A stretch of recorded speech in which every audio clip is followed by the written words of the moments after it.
ایک لوہار کا واقعہ بیان کرتے ہیں، جو لوہے کا آئرن کا کام کرتا تھا، لوہار تھا، مشہور تھا کہ آگ میں ہاتھ ایسے ہی ڈال لیتا ہے، وہ عبادت کا نتیجہ تھا کیا تھا، ایک کنیز پر نگاہ پڑی اور اس کی محبت میں شکار ہو گیا، بہت کوشش کی مگر اس کو حاصل نہیں کر پایا، تو کسی نے کہا کہ فلانی جگہ کوئی جادوگر ہے، وہ جادو کرتا ہے، وہ تمہارا یہ کام کر دے گا۔ جیسے ہم لوگ باباؤں کے پاس، عامل باباؤں کے پاس جا رہے ہوتے ہیں نا، یہ کام ہو جائے، وہ کام ہو جائے، یہ بندش ٹوٹ جائے، ساری بندشیں پاکستان اور ہندوستانی بانڈ سوسائٹیز پر ہیں پوری دنیا میں، اور کہیں بندشیں نہیں ہیں، سارے عمل بھی ہمارے ہیں، جادو کالے بھی ہمارے اوپر ہوتے ہیں، سب کچھ ہمارے پر، ایسا نہیں ہے کہ جادو تعویذ نہیں ہے، قرآن کہہ رہا، حدیث کہہ رہی ہے، لیکن اتنا نہیں ہے جتنا ہم لوگوں نے اس کو بنایا ہوا ہے۔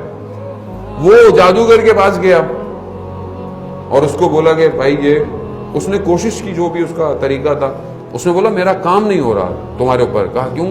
کہا تم کوئی اچھا کام کرتے ہو، نماز پڑھتے ہو؟ کہتا ہاں میں نماز پڑھتا ہوں، میں یہ کرتا ہوں۔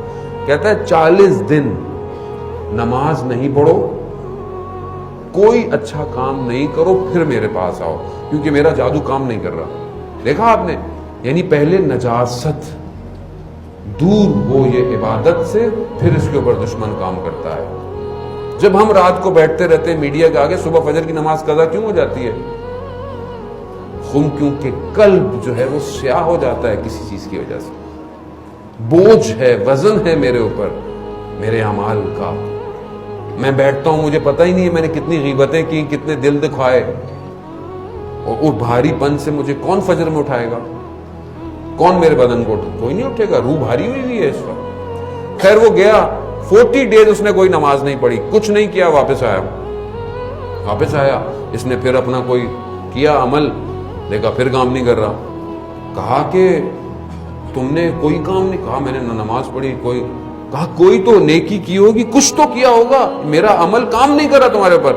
کہا جب میں تمہارے پاس آ رہا تھا تو رستے میں ایک پتھر پڑا ہوا تھا، میں نے پاؤں سے اس پتھر کو سائڈ پہ کر دیا کہ کوئی گر نہ جائے۔